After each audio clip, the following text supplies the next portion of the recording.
Good morning, good morning, good morning, good morning, good morning, a very good morning all of you. स्वागत है आप सभी का reasoning special 8 batch में करियरविल application पर। गुड मॉर्निंग वैशाली, आदेश, अमित, ऋतिक, आशुतोष, राज, निखिल, खुशी, दीपांशु, हिमांशु, दीपेंद्र, अभिराज, आलोक, प्रियंका, निधि, पारुल, मयंक, दीपिका, हिमांशु, आराधना, दिव्या, आदित्य, प्रीति, राहुल, मोहन, शिवांगी, नेहा, पवन, गौरव, आकांक्षा, दीक्षा, शुभम, आदित्य, अखिलेश, नीलेश, वैशाली, हिमांशु, हेमा, मिलन, आदर्श, पारस। स्वागत है आप सभी का इस रीजनिंग स्पेशल 8 बैच में, जिसका आज पहला दिन है और करियरविल एप्लीकेशन से आप जुड़े हुए हो। आप में से काफी सारे ऐसे स्टूडेंट होंगे जो पहली बार करियरविल एप्लीकेशन से जुड़े होंगे और कई सारे ऐसे बच्चे होंगे जो ऑलरेडी इस एप्लीकेशन से कनेक्टेड हैं, है ना। तो जो पहले से बच्चे जुड़े हुए हैं इस एप्लीकेशन से, तो उनको तो पता है कि इस ऐप पर किस तरीके से क्लासेस चलती हैं, नोट्स कैसे अपलोड होते हैं, पीडीएफ कहाँ मिलती है, हमारे जो कमेंट्स जाते हैं वो सिर्फ टीचर को दिखाई देते हैं, हमें किसी और के कमेंट नहीं दिखाई देते हैं। तो जो भी सिस्टम है इस एप्लीकेशन का पता होगा। लेकिन जो कुछ नए बच्चे हैं वो बेचारे पहला दिन होगा आज उनका, वो सोच रहे होंगे चल क्या रहा है, मेरा कमेंट मुझे ही दिखाई दे रहा है और किसी को दिख नहीं रहा, क्या मेरा कमेंट सर तक पहुंच पा रहा होगा। तो आप बिल्कुल ही निश्चिंत रहें, अगर आपके कमेंट का या आपकी बातों का सर रिप्लाई नहीं दे रहे हैं तो इट डजंट मीन कि आपका कमेंट हमें दिखाई नहीं दे रहा।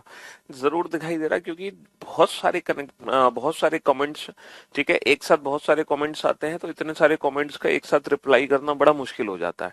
लेकिन टीचर जो भी, जैसे हम जो कमेंट पढ़ते हैं ना, तो उन कमेंट्स में जो भी जेन्युइन कमेंट्स होते हैं जिनका रिप्लाई हमें लगता है कि देना चाहिए, और सिर्फ मैं नहीं, सारे टीचर वही काम करते हैं, वो जरूर आपको रिप्लाई देते हैं, है ना।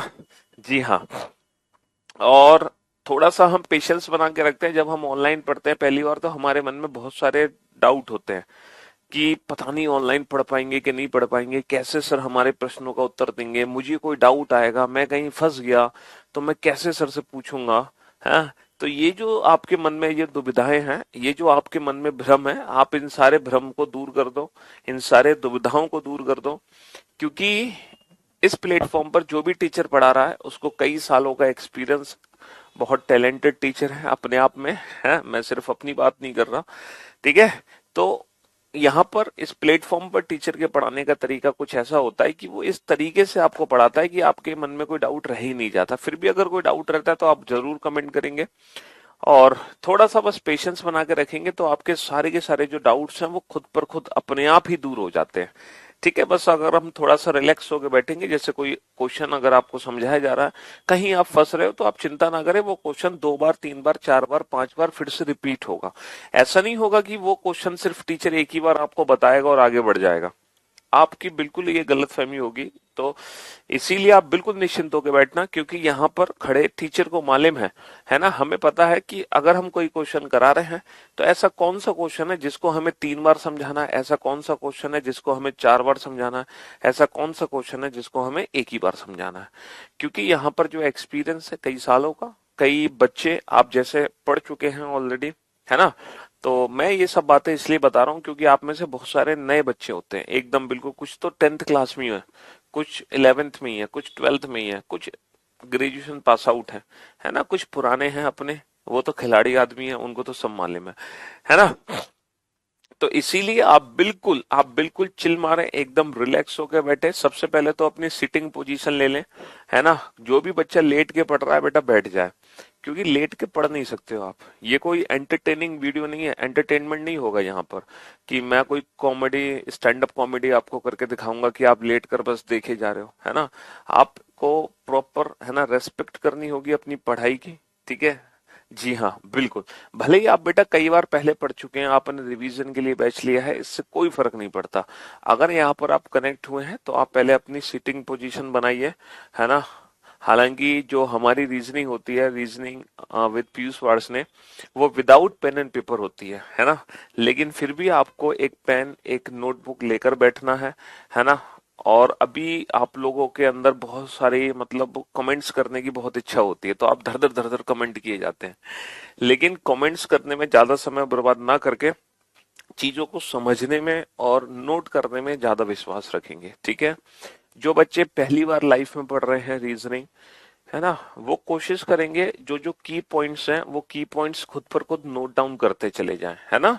हाँ जी, जो बच्चे पुराने हैं उनके नोट्स ऑलरेडी तैयार होंगे, हालांकि हम लोग सारे नोट्स आप लोगों को पीडीएफ फॉर्म में देते हैं। और एक चीज और, जो पीडीएफ फॉर्म में आपको नोट्स दिए जाएंगी, जो क्लास पीएनजी रेगुलर जो पढ़ाया जाएगा डिजिटल बोर्ड पे, उसकी पीडीएफ भी आपको दी जाएगी, ठीक है, डेली बेसिस पर। तो जो डेली बेसिस पर आपको रेगुलर पीडीएफ्स मिलेंगी और जो प्रैक्टिस सेट्स अपलोडेड है, जो भी कुछ नोट सेक्शन में सॉफ्ट कॉपी आपको दी गई है, गलती से भी आप उसका प्रिंट आउट मत निकालना। हाँ, लैपटॉप पर भी चला सकते हैं क्लास, बिल्कुल, है ना। करियरविल एप्लीकेशन आपका वेब खोलो, careerwillap.com, वहां पर आप लॉग इन कर लो, तो ये जो ऐप है, ये जो क्लास है, वो आपकी लैपटॉप डेस्कटॉप पर भी चल जाएगी, ठीक है। हाँ जी, तो मैं आपको क्या समझा रहा था, मैं आपको समझा रहा था कि क्या बता रहा था, हाँ, जो भी नोट्स आपको मिले हैं सॉफ्ट कॉपी में, उसकी आप हार्ड कॉपी मत निकालना, गलती से भी आप उसका प्रिंट आउट मत निकालना। वो हार्ड कॉपी निकालने के लिए नोट्स आपको नहीं दिए गए हैं, वो सॉफ्ट कॉपी के लिए ही नोट्स आपको दिए गए हैं, ठीक है जी। अगर आपको हार्ड कॉपी में इंटरेस्टेड है ना, तो उसके लिए हमारी मार्केट में एक बहुत प्रसिद्ध बुक है, ठीक है, जिसके बारे में आप पहले से जानते होंगे, शायद आपने मेरे बारे में ना सुना होगा, लेकिन मेरी किताब के बारे में जरूर सुना होगा, ठीक है।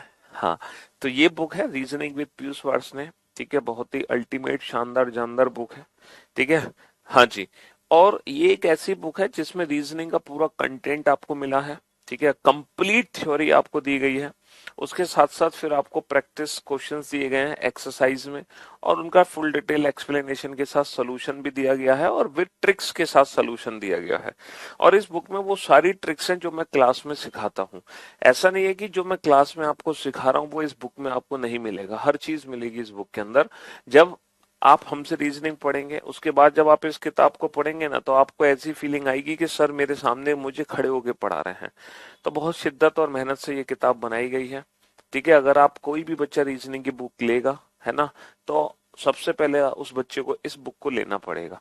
अगर आपको बुक नहीं लेनी कोई भी, है ना, आप चाहते हैं कि हमें सर किसी बुक की रिक्वायरमेंट नहीं है, तो कोई दिक्कत नहीं है ना। जो भी क्लास में आपको पढ़ाया जाएगा, आप सिर्फ उतना ही कंटेंट कर लोगे, वो भी आपके लिए मोर देन सफिशिएंट होगा, ठीक है जी। जितना भी कुछ क्लास में पढ़ाया जा रहा है, ऐसा नहीं कि आपको बहुत एक्स्ट्रा और पढ़ने की जरूरत पड़ेगी, ये हम प्रॉमिस करते हैं, ये आपको वादा करते हैं आपके साथ, ठीक है, ये दावा भी करते हैं, हम चैलेंज भी करते हैं कि जो भी कुछ आपको क्लास में पढ़ाया जाता है उससे बाहर आपके एग्जाम में कुछ भी नहीं आ सकता, है ना, कुछ भी नहीं आ सकता उससे बाहर आपके एग्जाम में, ठीक है। तो आप 100% बिलीव रखिए, जो भी कंटेंट आपको मिलेगा वो बेहतर, अपडेटेड और एकदम अप टू डेट आपके एग्जाम से रिलेटेड होगा। एक चीज और, अभी आपने न्यूज सुनी हुई थी, न्यूज सुनी होगी हाल फिलहाल में, सीईटी की कॉमन एलिजिबिलिटी टेस्ट, है ना, एक सीईटी एग्जाम होने वाला है, तो उसमें थोड़े से चेंजेस आने वाले हैं। तो आप लोग बिल्कुल भी पैनिक ना हो, बिल्कुल भी घबराए ना, जो भी चेंजेस होंगे सीईटी में, जैसा भी होगा, जो भी सिलेबस होगा वो हम लेकर चलेंगे, है ना, हम बिल्कुल अप टू डेट रहेंगे उससे, ठीक है जी। चलिए, तो मैं आप लोगों को बता दूं कि ये हमारा रीजनिंग स्पेशल फाउंडेशन बैच है। फाउंडेशन बैच इसलिए हम बोल रहे हैं क्योंकि इस बैच में हम बिल्कुल माइनस लेवल से स्टार्ट करते हैं, एकदम जीरो लेवल से, है ना। भले ही आपने जिंदगी में कभी रीजनिंग ना पढ़ी हो, इससे कोई फर्क ही नहीं पड़ता, हम एकदम माइनस लेवल से। बेटा, बुक मार्केट में हर जगह अवेलेबल है। दूसरा, आप फ्लिपकार्ट से इसको परचेज कर सकते हैं, और उसकी जो लिंक है ना, जब आप मेरा यूट्यूब चैनल खोलोगे रीजनिंग बाय पीयूष वार्ष्णेय, उस यूट्यूब चैनल की किसी भी वीडियो को देखना लेटेस्ट और उसके डिस्क्रिप्शन में जाना, वहां आपको लिंक मिल जाएंगी, है ना। ये बैच फाउंडेशन बैच है, यानी कि बिल्कुल बेसिक टू हाई लेवल, यानी कि इस बैच में लाइव जो मतलब ये जो बैच होगा, ये प्री प्लस मेंस दोनों का बैच है। ऐसा नहीं कि सिर्फ प्रीलिम्स की तैयारी हम कराएंगे, आप जानते हैं कि आजकल रीजनिंग प्रीलिम्स के साथ साथ मेंस में भी आती है, तो प्रीलिम्स प्लस मेंस दोनों एग्जाम की रीजनिंग इस बैच के अंदर कराई जाएगी, ठीक है जी। हाँ जी, ऐसा नहीं कि आप मेंस जब आएगा तो आप अलग से पढ़ोगे, है ना, और प्रीलिम्स के लिए अलग से आपको बैच लेना, ऐसा कुछ भी नहीं होगा, ठीक है। तो इसी बैच में प्रीलिम्स और मेंस दोनों ही एग्जाम आपको कराए जाने वाले हैं, ठीक है। और ये जो बैच है बेटा, ये SSC exam, banking exam, UPSC exam, कोई भी स्टेट लेवल का एग्जाम हो, पुलिस का एग्जाम हो, टीचिंग हो, डिफेंस हो, यानी कि दुनिया का कोई भी कॉम्पिटिटिव एग्जाम, ठीक है, जो आपको सरकारी नौकरी दिलाता है, जिसमें रीजनिंग आती है, वो रीजनिंग आपको हम कराएंगे। ठीक है, हर एग्जाम की रीजनिंग आपको कराने वाले हैं। कोई भी आपका एग्जाम ऐसा नहीं है जो आपसे बच जाएगा। दुनिया के हर एग्जाम की रीजनिंग आप करोगे। ठीक है जी, हाँ जी, कोई एग्जाम आपसे बच नहीं सकता, कोई एग्जाम आपसे छूट नहीं सकता। ठीक, जी हाँ। और मैंने आपको बताया था, आपने इंट्रोडक्शन क्लास देखी होगी, कि ये जो बैच है, अगर आप लाइव क्लास में सिलेबस कंप्लीट करोगे तो आपको लाइव सेशन में सिलेबस कंप्लीट करने में पता है कितना समय लगेगा? 5 से 6 महीने। लेकिन यहाँ पर एक फैसिलिटी आपको दी गई है, एक बहुत अच्छी का बात है कि आपको ये जो बैच है वो लाइव प्लस वीओडी मिला हुआ है, यानी कि आप लाइव क्लास में भी अपना सिलेबस कंप्लीट कर सकते हैं 5 से 6 महीने में। और अगर आप चाहते हैं नहीं सर मुझे तो 2 महीने में सिलेबस कंप्लीट करना है, तो आप वीओडी सेक्शन से अपना सिलेबस कितने भी दिन में कंप्लीट कर सकते हैं, क्योंकि इसके अंदर पूरा का पूरा एक मेरा रीजनिंग का जो अभी 2 महीने पहले बैच कंप्लीट हुआ है, उसकी सारी रिकॉर्डेड क्लासेस इस बैच के अंदर दी गई हैं। पूरा कंप्लीट रीजनिंग है। तो आप इसको अपनी मर्जी से कितने भी दिन में खत्म कर सकते हैं, चाहे 10 दिन में, चाहे 10 दिन में, चाहे 100 दिन में, चाहे 2 महीने में, चाहे 4 महीने में, जैसी आपकी इच्छा हो आप कर सकते हो। ठीक है।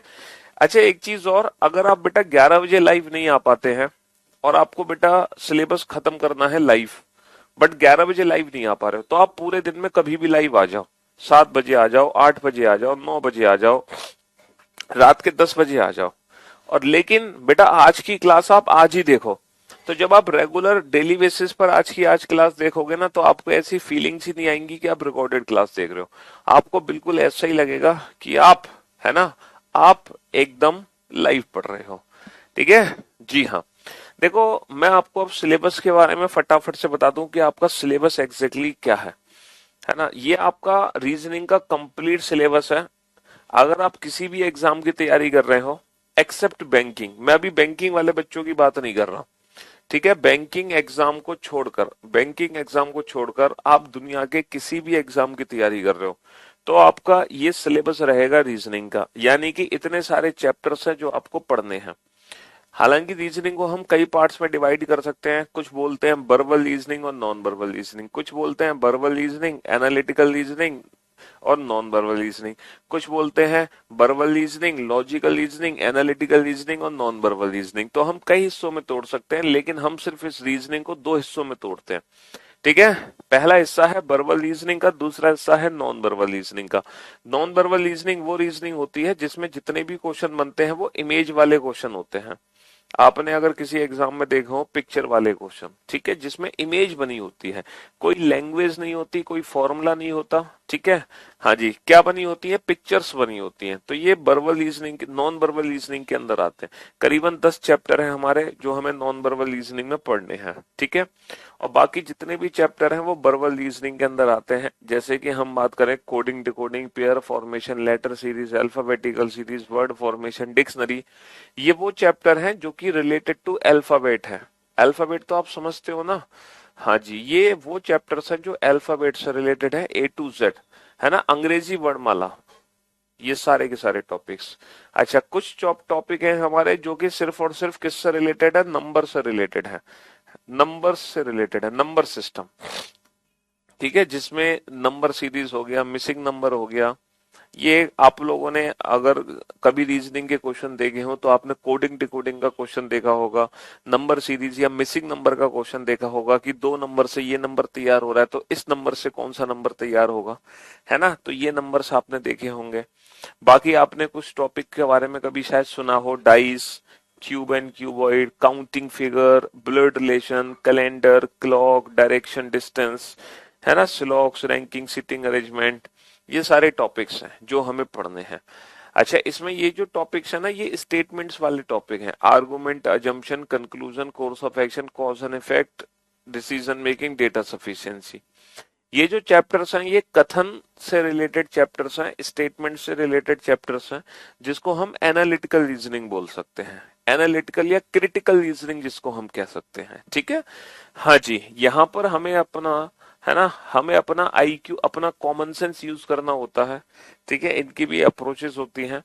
तो कहने का मतलब ये है, रीजनिंग को शुरू करने से पहले आपको पता होना चाहिए कि आप पढ़ने क्या जा रहे हो, कि रीजनिंग में सिलेबस एग्जैक्टली क्या है, कौन से टॉपिक्स हैं, कौन से चैप्टर्स हैं जो हमें रीजनिंग के अंदर पढ़ने हैं। तो आप बैंकिंग को छोड़कर दुनिया के अगर किसी भी एग्जाम की तैयारी करते हैं, मेरी बात सुनना, बैंकिंग को छोड़कर दुनिया के किसी भी एग्जाम की तैयारी करते हैं तो आपको ये पूरे के पूरे 46 चैप्टर पढ़ने पड़ेंगे। इनमें से एक भी टॉपिक आप इग्नोर नहीं करोगे, आपको सब कुछ पढ़ना पड़ेगा। ठीक है, हाँ जी। लेकिन अगर आप सोच रहे हैं कि सर मैं तो सिर्फ बैंकिंग के लिए हूं, तो देखो बैंकिंग वाले बच्चों को मैं कहना चाहूंगा, बैंकिंग वाले बच्चे ना कभी लाइफ सिलेबस कंप्लीट ना करें। बैंकिंग वाले बच्चे हमेशा अपना सिलेबस कंप्लीट करें बेटा वीओडी सेक्शन में जाके। पूछो क्यों? उनको वीओडी सेक्शन में जाके इसलिए सिलेबस कंप्लीट करना है बैंकिंग वाले बच्चों को, क्योंकि बैंकिंग वाले बच्चों को ये पूरे 46 चैप्टर नहीं पढ़ने, ये कंप्लीट 46 चैप्टर उनके सिलेबस में नहीं है। बैंकिंग वाले स्टूडेंट के सिलेबस में सिर्फ और सिर्फ ये 19 चैप्टर्स हैं। इन 19 चैप्टर के अलावा 20वां चैप्टर बैंकिंग में कभी आता ही नहीं है। सिर्फ ये 19 चैप्टर आपके सिलेबस में है, समझ रहे हो? Alphabetical series, coding, decoding, pair formation, blood relation, direction, और मैं कहूं जो मेन टॉपिक है बैंकिंग स्टूडेंट्स के लिए, है ना, वो सिर्फ और सिर्फ सिलॉक्स और आपका सिटिंग अरेंजमेंट और पजल, ये 3 चैप्टर हैं बेटा जो बहुत इंपॉर्टेंट है बैंकिंग स्टूडेंट्स के लिए। मतलब बैंकिंग स्टूडेंट्स को ना, समझ रहे हो, रीजनिंग के नाम पर इन्हीं 3 चैप्टर्स की प्रैक्टिस करते रहना चाहिए। किसकी? सिटिंग अरेंजमेंट की, पजल की, सिलॉक्स की। सिटिंग अरेंजमेंट, पजल, सिलॉक्स, बस इन्हीं की प्रैक्टिस करते रहे। देखो टाइम का थोड़ा सा इसलिए है क्योंकि करियरविल एप्लीकेशन पर ढेर सारे टीचर्स हैं, ढेर सारी क्लासेस हैं, तो हो सकता है कभी ना कभी किसी 2 टीचर का टाइम पैरेलल हो जाए या वो क्लैश कर जाए, है ना। सारे टीचर्स का इंडिविजुअल टाइम नहीं हो सकता, कभी नहीं हो सकता, क्योंकि 24 घंटे और करियरविल पर एप्लीकेशन पर 24 से ज्यादा टीचर हैं। समझ रहे हो? अगर हर टीचर को एक टाइम ड्यूरेशन मतलब 1 घंटे का स्लॉट भी दोगे ना, तो भी 24 से ज्यादा टीचर हैं। तो हर टीचर का टाइमिंग अलग हो नहीं सकता, किसी ना किसी 1 या 2 टीचर का हो सकता है टाइम कोलैप्स कर जाए। तो आपको वहां पर यही काम करना है, किसी एक क्लास को आप लाइव देख लो, दूसरी क्लास को जब आपके पास टाइम फ्री हो आप उस समय देखें, लेकिन देखें बेटा रेगुलर। अगर आप स्किप कर देंगे, हो सकता है बाद में आपका टाइम मैच करता है, सिलेबस खत्म हो जाए, किसी का थोड़ा जल्दी खत्म हो जाए, किसी का बाद में खत्म हो जाए, फिर आपको दोनों क्लासेस देखने का मौका मिले।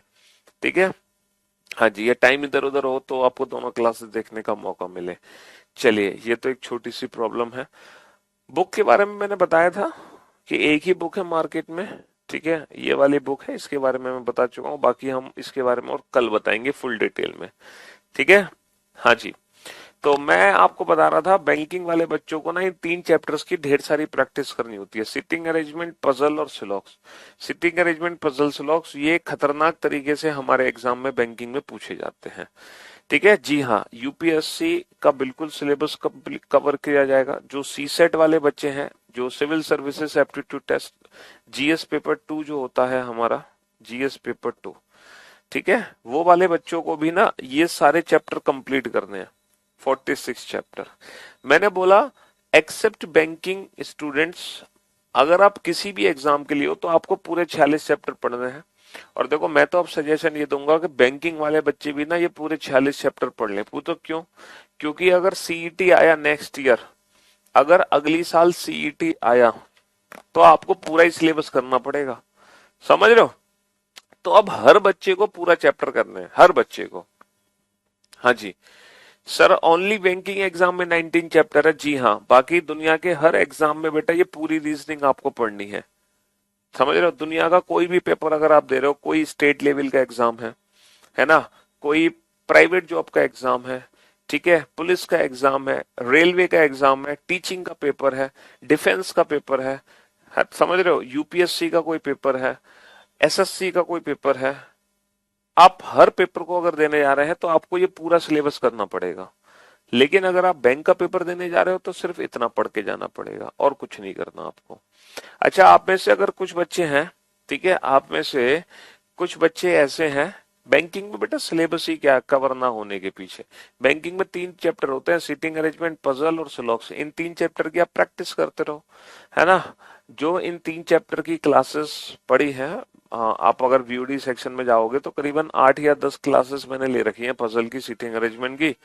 तो उसमें आप उन क्लासेस को देखो जिसमें हर टाइप के एक एक दो दो क्वेश्चंस की मैंने प्रैक्टिस और अप्रोच बताई हुई है। फिर आपको घर पे प्रैक्टिस करनी होती है इन क्वेश्चंस की रेगुलर। पहले आप अप्रोचेस समझो क्लासेस से, ठीक है, फिर आप जितना प्रैक्टिस घर पे करो और रेगुलर। ऐसा नहीं कि पांच पांच, देखो सीटिंग अरेंजमेंट पजल की प्रैक्टिस का असली तरीका ये होता है, जो बच्चे ऑलरेडी पढ़ चुके हैं उनको बता रहा हूं मैं, कि आप एक ही क्वेश्चन को 3 बार 4 बार और 5 बार सॉल्व करो। समझ रहे हो? ऐसा नहीं कि आप एक क्वेश्चन को एक ही बार सॉल्व कर रहे हैं, तो कभी प्रैक्टिस नहीं कर पाओगे सीटिंग अरेंजमेंट की। सीटिंग अरेंजमेंट पजल की असली प्रैक्टिस होती है कि आप एक ही क्वेश्चन को कम से कम 4-5 बार ही लगाएं। हाँ, पहली बार लगा लिया कोई बात नहीं, दोबारा उसको लगाओ, तिबारा लगाओ, चौथी बार लगाओ, 5वीं बार लगाओ, ठीक है। तब आपको चीज सीखने को मिलती है, तब आपको पता चलता है कि हाँ मुझे एग्जाम में क्वेश्चन कैसे पढ़ना है। क्योंकि इतना बड़ा क्वेश्चन होगा सीटिंग अरेंजमेंट का, इतना बड़ा क्वेश्चन होगा बैंकिंग एग्जाम में। एक बैंकिंग पैटर्न अलग है, बाकी दुनिया के हर एग्जाम का पैटर्न अलग है, ठीक है। जी हाँ, देखो फिर बच्चे ने क्वेश्चन पूछा कि एसएससी स्टेनोग्राफर की तैयारी कर रहा हूँ सर मैं, सर मैं दिल्ली पुलिस कांस्टेबल की तैयारी कर रहा हूँ, सर मैं यूपी पुलिस कांस्टेबल की तैयारी कर रहा हूँ, तो मैं क्या करूँ? देखो अगर आप किसी भी एग्जाम की तैयारी कर रहे हैं, चलो एक बच्चा कह रहा है इंपॉर्टेंट बता दो, तो मैं आपको देखो बताना चाहूंगा यहाँ पर कि आपके एग्जाम में जो सबसे ज्यादा क्वेश्चन पूछे जाते हैं वो कौन कौन से टॉपिक्स हैं जो बहुत हमारे लिए है ना प्रायोरिटी बेसिस पे रहेंगे। बिल्कुल सीईटी, हाँ सी देखो बीओडी सेक्शन में अभी ये पूरा सिलेबस कराया गया है, समझ रहे हो? जी हाँ। तो अभी जब तक सीईटी का कोई लीगल नोटिफिकेशन नहीं आता, तो अभी के हिसाब से यही आपका कंप्लीट रीजनिंग का सिलेबस है। बाकी जब सीईटी का नोटिफिकेशन आएगा तो जो भी उसका सिलेबस होगा वो हम आपसे डिस्कस कर लेंगे, ठीक है। तो उसमें आप बिल्कुल भी परेशान ना हो, उसको लेकर, सीईटी को लेकर वो बिल्कुल आप अप टू डेट रहेंगे सीईटी से। जी हाँ, कुछ बच्चे आप में से ऐसे हैं जो हो सकता है मेंस के लिए जा रहे हो, तो जो बच्चे मेंस के लिए जा रहे हो वो इन टॉपिक्स पे जरूर ध्यान दें। अगर कुछ बच्चे मेंस के लिए जा रहे हैं तो वो इन टॉपिक्स पे जरूर ध्यान दें। हेलो हेलो, बताइए। नो मैम, हाँ जी, नहीं होगी, ऑलरेडी डन, डन। हाँ जी, तो ये वो टॉपिक्स हैं जो अभी अगर आप मेंस देने जा रहे हैं तो ये आपके लिए इम्पोर्टेंट है, ठीक है।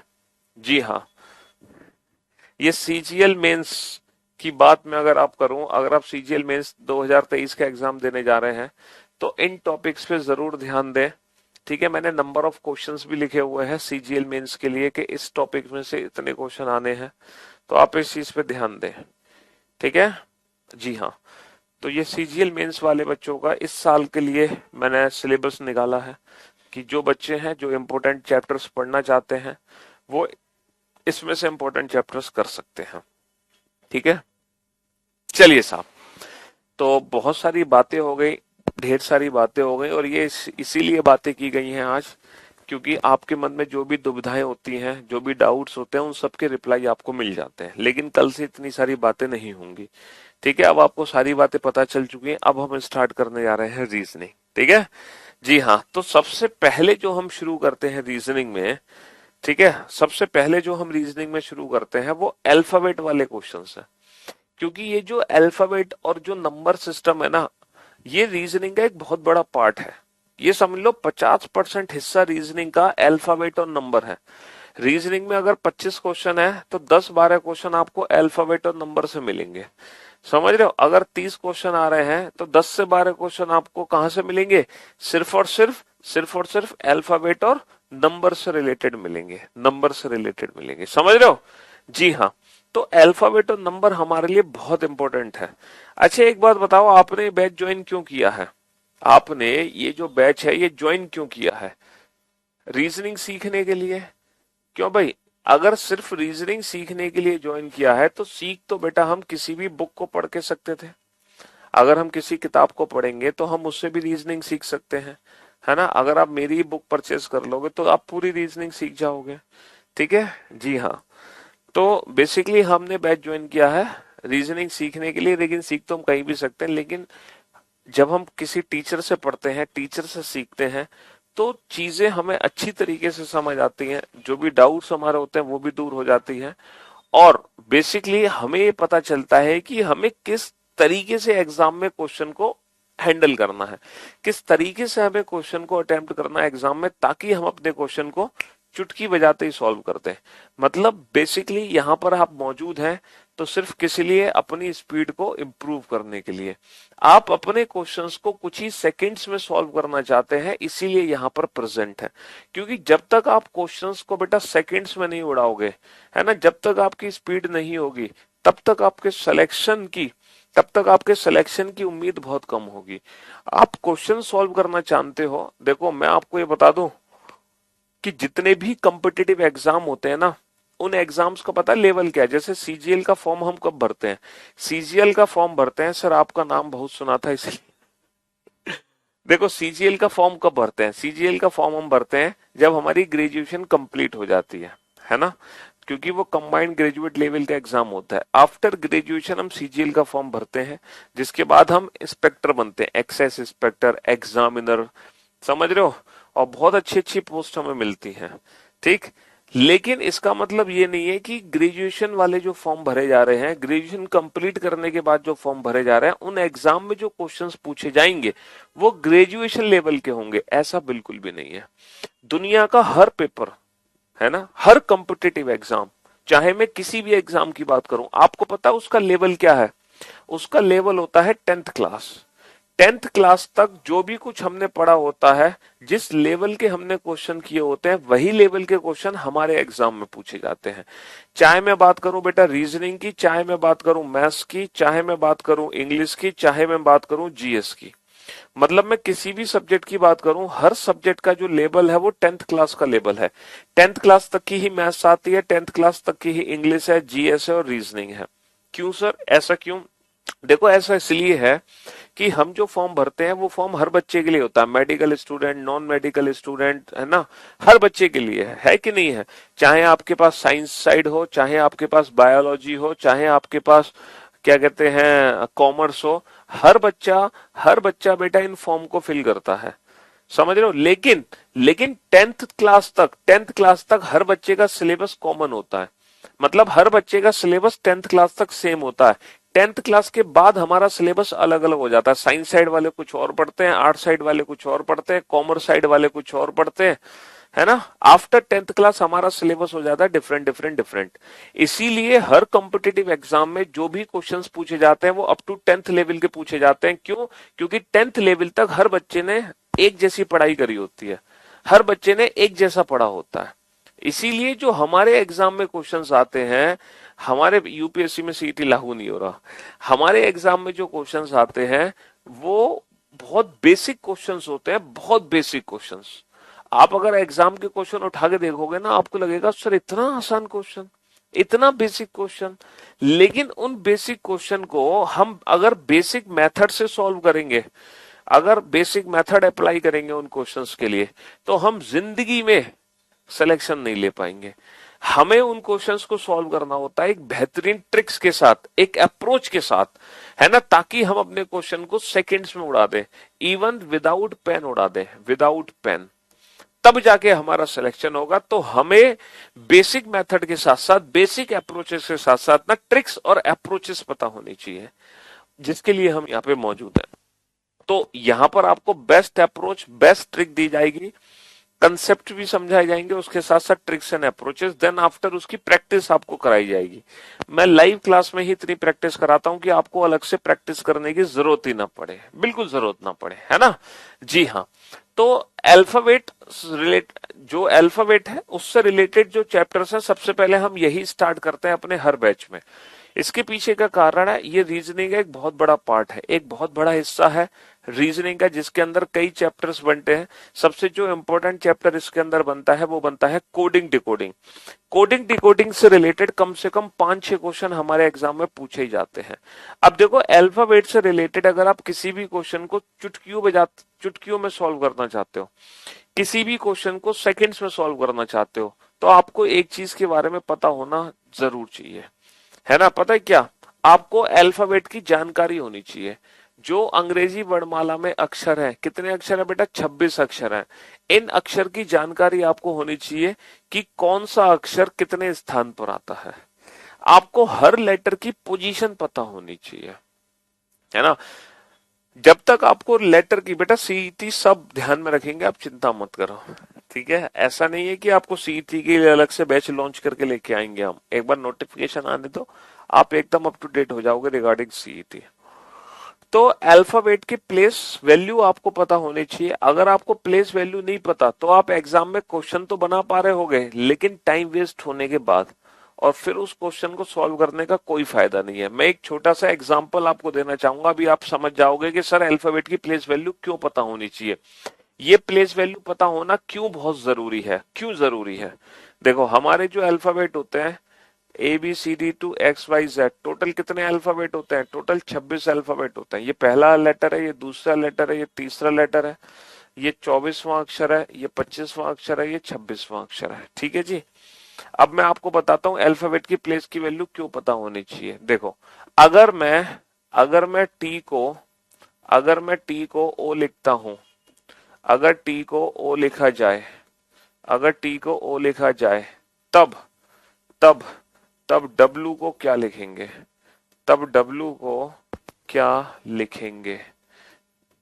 एक बहुत ही बेसिक सा क्वेश्चन मैंने पूछा है। If T is written as if t is written as o, then w will be written as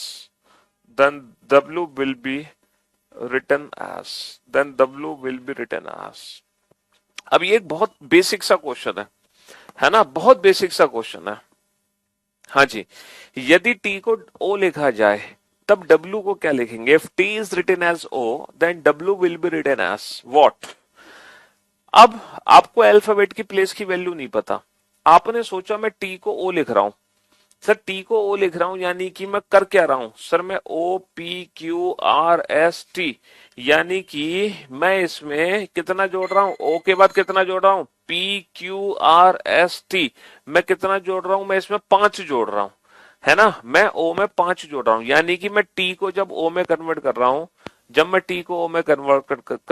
तो मैं टी में 5 घटा रहा हूं। तो बस यही काम मुझे डब्ल्यू में करना है।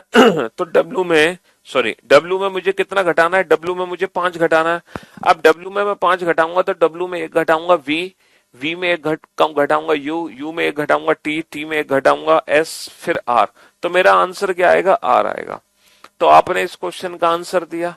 अब मैं आप लोगों को बता दूं कि इसी क्वेश्चन को आप without pen and paper, without counting, मतलब ये क्वेश्चन मुश्किल से 1 सेकंड का भी नहीं है, 1 सेकंड का भी क्वेश्चन नहीं है। पता है कैसे? अगर आपको अल्फाबेट की प्लेस की वैल्यू पता होती। कैसे? आप जानते हैं कि अंग्रेजी वर्णमाला में जो टी होता है वो 20वां अक्षर होता है, और जो ओ होता है बाबू वो 15वां अक्षर होता है, और जो W होता है वो 23वां अक्षर होता है। अब आप ये बताओ, 20 को मैंने 15 में कन्वर्ट किया। अब मैं आपसे क्वेश्चन पूछ रहा हूं, मैंने 20 को 15 में कन्वर्ट किया तो बाबू 23 को किस में कन्वर्ट करूंगा? क्या आपको कुछ करने की जरूरत है? सर 20 माइनस का 5 15, 23 माइनस का 5 18, और 18वां अक्षर होता है अंग्रेजी वर्णमाला में आर। कहानी खत्म, समझे? तो इसीलिए अगर आपको अल्फाबेट की प्लेस की वैल्यू पता है तो क्वेश्चंस बहुत आसान है। कोडिंग डिकोडिंग चैप्टर हमारे लिए बेहद आसान चैप्टर है, बेहद आसान चैप्टर है कोडिंग डिकोडिंग, समझ रहे हो? जी हाँ।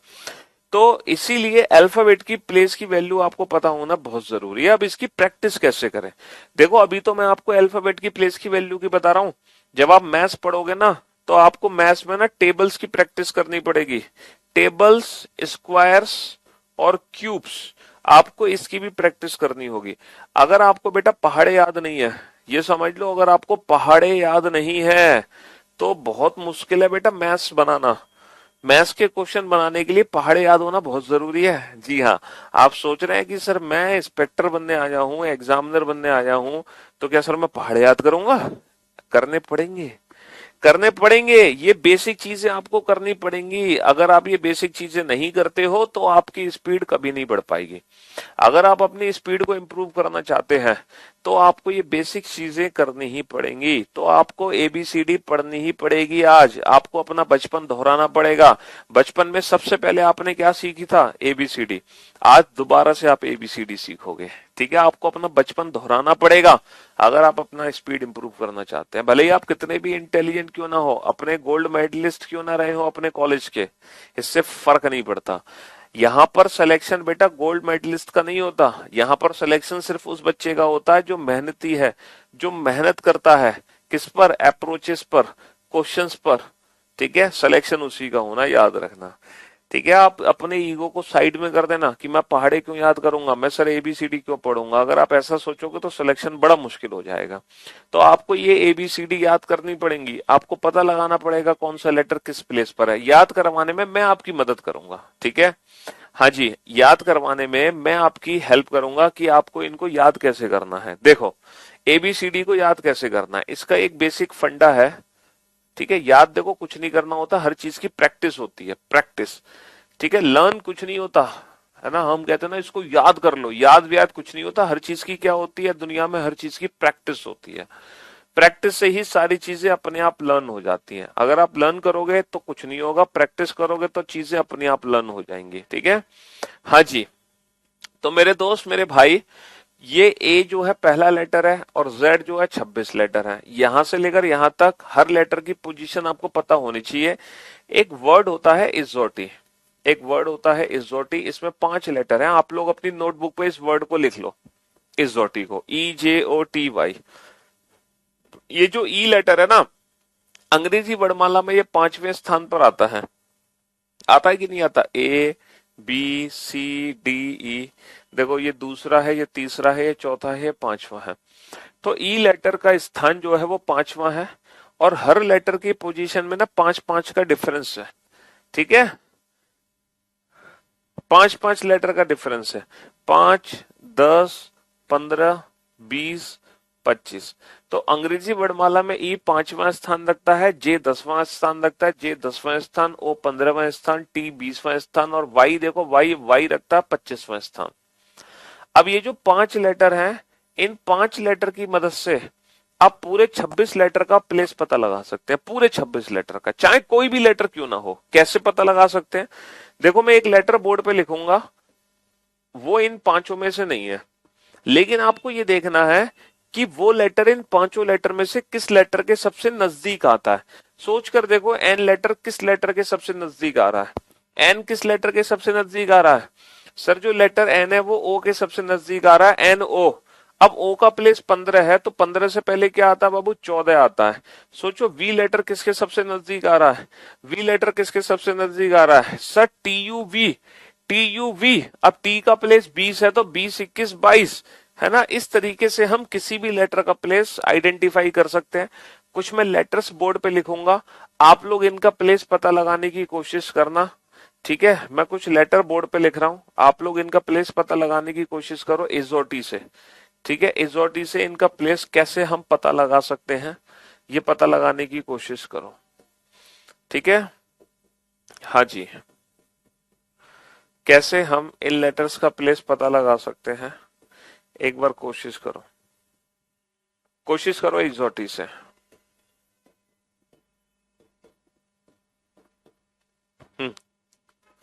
इन सारे लेटर्स की पोजीशन नोट डाउन कर दो, फटाफट से लिख दो, फटाफट से, जल्दी से।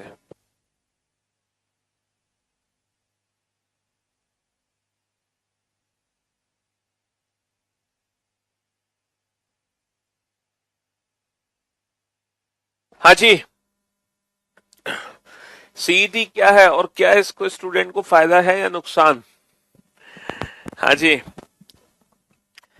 जो सीईटी है उसका फायदा नुकसान तो देखो बाद में पता चलेगा, फिलहाल तो कुछ नहीं कहा जा सकता। देखो, वैसे तो सीईटी नहीं आना चाहिए तो ज्यादा बेहतर है आप लोगों के लिए, क्योंकि हर इंडिविजुअल डिपार्टमेंट अगर वैकेंसीज निकालेगा तो ज्यादा वैकेंसीज निकालेगा। हो सकता है सीईटी के नाम पर नंबर ऑफ वैकेंसीज थोड़ी सी कम हो जाए, लेकिन कहा नहीं जा सकता, समझ रहे हो, है ना। हाँ जी, हो सकता है और ज्यादा वैकेंसीज आपको मिलने लग जाए, तो अनप्रिडिक्टेबल है। चीजें सही भी हो सकती है, गलत भी, बस आपको अपना सिर्फ एक फोकस रखना है, अपनी मेहनत पे ध्यान देना है फिलहाल। सिर्फ और सिर्फ आप अपनी मेहनत पे ध्यान दीजिए, बाकी सब ऊपर वाले पे छोड़िए, ऊपर वाला जो करेगा बिल्कुल सही करेगा आपके लिए, है ना। जी हाँ, तो लेटर्स के प्लेस लिखे आप लोगों ने इजोटी के रेफरेंस को बनाकर, है इजोटी को रेफरेंस बनाकर लेटर्स के प्लेस लिखे। बेटा एक्स, एक्स का प्लेस कैसे लिखा आपने? सर एक्स वाई, वाई 25 है तो एक्स का प्लेस हो गया 24। एल का प्लेस कैसे लिखा आपने? जे के एल, जे का प्लेस 10 है तो एल का प्लेस कितना हो गया? 10 11 12। जी का प्लेस लिखा आपने sir E F G 5 6 7। L का प्लेस लिखा आपने जे के एल 10 11 12। क्यू का प्लेस लिखा ओपी क्यू 15 16 17। एस का प्लेस लिखा S T, S T T 20 S 19। आई का प्लेस लिखा आई जे, जे 10 तो आई का प्लेस हो गया 9। एम का प्लेस लिखा M N O, M N O 13 14 15। R का लिखा R S T, R S T 18 19 20। J K, J K, जे 10 तो के का प्लेस कितना हो गया? 11 हो गया। ओ पी, ओ 15 तो पी का प्लेस हो गया 16। टी यू 20, 20 के बाद कितना हो गया? 21। तो देखो आज आपको क्या करना है ना, आज आपको करना पता है क्या है? मैं आप लोगों को ना एक छोटा सा होमवर्क दूंगा। 10 मिनट आप लोगों को ना इस तरीके से रैंडम प्रैक्टिस करनी है। 10 मिनट, 10 मिनट आपको रैंडम अल्फाबेट अपने माइंड में जनरेट करना है और उसका प्लेस पता लगाना, मतलब कोई भी लेटर आप अपने दिमाग में ले सकते हैं, कोई भी लेटर, और आप उसका प्लेस पता लगाएं, है ना। इजोटी की हेल्प से अपने माइंड में कोई भी रैंडम लेटर जनरेट करें। तो 10 मिनट तो आप ये प्रैक्टिस करोगे। किस पर प्रैक्टिस करोगे? Practice on इजोटी। सिर्फ 10 मिनट की प्रैक्टिस करोगे इस पर, इस पर्टिकुलर वर्ड पर, है ना। फिर इसके बाद क्या करोगे? 10 मिनट एक आपको पैराग्राफ राइटिंग करनी है ना। 10 मिनट आपको पैराग्राफ राइटिंग करनी है, ठीक है। क्या करनी है? प्रैक्टिस ऑफ राइटिंग, राइटिंग की प्रैक्टिस करनी है। पैराग्राफ राइटिंग करनी है, आपको कुछ नहीं करना। कैसे? एक आप पैराग्राफ लोगे, एक इंग्लिश का पैराग्राफ लोगे जिसमें 5-6 लाइन होंगी, 5-6 लाइन होंगी साहब। जैसे कि वहां पे लिखा है आई एम पीयूष वार्ष्णेय, ठीक है, आई एम पीयूष वार्ष्णेय। ये एक फॉर एन एग्जाम्पल मैं आपको समझा रहा हूं, है ना। आई टीच रीजनिंग, ठीक है। इस तरीके से कुछ कुछ लिखा हुआ है। अब आपको ये पैराग्राफ राइटिंग करनी कैसे है? देखो आपको पता है क्या करनी है। आप हर एक लेटर के ऊपर ना उसकी प्लेस की वैल्यू लिख दो। आप हर लेटर के ऊपर उसका प्लेस वैल्यू लिख दो। जैसे आई है, सोचो आई का प्लेस कितना होता है इजोटी में? आई जे, ए हो गया पहला letter sir, M N O, O 15 तो एम का प्लेस हो गया 13। ओ पी, ओ 15 तो पी का प्लेस हो गया। इस तरीके से आपको हर एक लेटर के ऊपर उसके प्लेस वैल्यू लिखनी है। तो 10 मिनट तो आपको ये पैराग्राफ राइटिंग करनी है, 10 मिनट आपको रैंडम प्रैक्टिस करनी है, ठीक है। हाँ जी। और जो मैं टॉपिक शुरू करूंगा वो अल्फाबेट की प्रैक्टिस के लिए टॉपिक शुरू होगा। जो भी टॉपिक शुरू करेगा, मैं जो भी टॉपिक शुरू करूंगा वो अल्फाबेट की प्लेस की प्रैक्टिस पे ही होगा। सर मैं रीजनिंग स्पेशल 84 का स्टूडेंट हूँ। सीईटी आने से रीजनिंग में कोई बदलाव तो नहीं होगा? देखो जहां तक उम्मीद है कोई बदलाव नहीं होगा। अगर होगा भी बदलाव तो मैं ये प्रॉमिस करता हूं कि आपको दोबारा बैच नहीं लेना पड़ेगा, ठीक है। उसके लिए आप हमारे यूट्यूब चैनल से टच में रहिए, तो जो भी बदलाव होगा हम अपने यूट्यूब चैनल पे आके वो आपको करा देंगे, ठीक जी। इसलिए निश्चिंत रहो आप, है ना। चाहे आप पुराने बच्चे हो तो आपको दोबारा से नए बैच की रिक्वायरमेंट नहीं है कि नहीं नहीं आपको नया बैच दोबारा लेना पड़ेगा सीईटी के लिए, ऐसा बिल्कुल भी नहीं है। आप यूट्यूब से टच में रहना, वहां मैं आपको जो भी बदलाव होगा वो सब करा दूंगा, ठीक है जी। तो आपको 10 मिनट की प्रैक्टिस यहां करनी है, 10 मिनट की प्रैक्टिस यहां करनी है, और फिर जो हम टॉपिक शुरू करेंगे उसके बाद आप अल्फाबेट की प्लेस की प्रैक्टिस शानदार हो जाएगी। फिर आपको जिंदगी में कुछ करने की जरूरत नहीं है। आपके लिए अल्फाबेट मतलब याद नहीं करने, फिर इनकी जो वैल्यू है ना वो प्रिंट हो जाएंगी आपके दिमाग में। हालांकि देखो कुछ ऐसे लेटर्स हैं, अगर मैं उन लेटर्स को ध्यान से देखूं ना, reasoning by Piyush Varshney YouTube channel का नाम, रीजनिंग बाय पीयूष वार्ष्णेय। अगर मैं उन लेटर्स को ध्यान से देखूं तो उनकी जो प्लेस वैल्यू है वो उनके अंदर ही छिपी हुई होती है। देखो जी लेटर को ध्यान से देखो, जी के अंदर क्या छिपा हुआ है, जी के अंदर क्या छिपा हुआ है, जी को ध्यान से देखो सर, जी के अंदर 7 छुपा हुआ है। एच आपको किसकी शेप दे रहा है ये बताओ? देखना एच आपको किसकी शेप दे रहा है, सर एच हमें शेप दे रहा है 8 की। आई के अंदर क्या छुपा हुआ है बेटा, आई, आई किसकी शेप दे रहा है आपको, आई शेप दे रहा है 9 की, है ना। आई किसकी शेप दे रहा है, 9 की शेप दे रहा है। ये देखो एम, एम का मतलब होता है 3। अब 3 से क्या बनता है सर, 3 से 13 बनता है और 23 बनता है, 3 से 13 बनता है और 23 बनता है, तो एम बेटा 23 तो नहीं है 13 है। अच्छा डब्ल्यू भी 3 है, डब्ल्यू भी 3 है, तो इस 3 से क्या बनेगा, इस 3 से बन जाएगा 23, इस 3 से बन जाएगा 23। अच्छा पी क्या है, पी लगभग 6 का उल्टा है ना, 6 का उल्टा है, पी 6 का उल्टा है। तो बेटा 6 का उल्टा क्या कर सकते हैं हम, 6 का उल्टा मतलब 6 से क्या बनेगा है, पी क्या है, पी किसकी शेप दे रहा है, 6 की शेप दे रहा है, 6, समझो ये 6 है एक तरीके से। और 6 से क्या बनेगा, 6 और 16 26, 26 है नहीं, 6 है नहीं, तो ये 16 में चला गया। आप जानते हो T20 2020 मैच होता है, T20 मैच, तो T20 मैच होता है ना, T20 मैच होता है Kings 11 Punjab, Kings 11 Punjab, Kings 11 Punjab. तो कुछ ऐसे लेटर्स हैं जिनके प्लेस उनके अंदर ही छुपे हुए हैं। अगर मैं उन लेटर्स को ध्यान से देखूं, G7 H8 I9 M13 W23 P16 T20 K11 Kings 11 T20, है ना जी हाँ।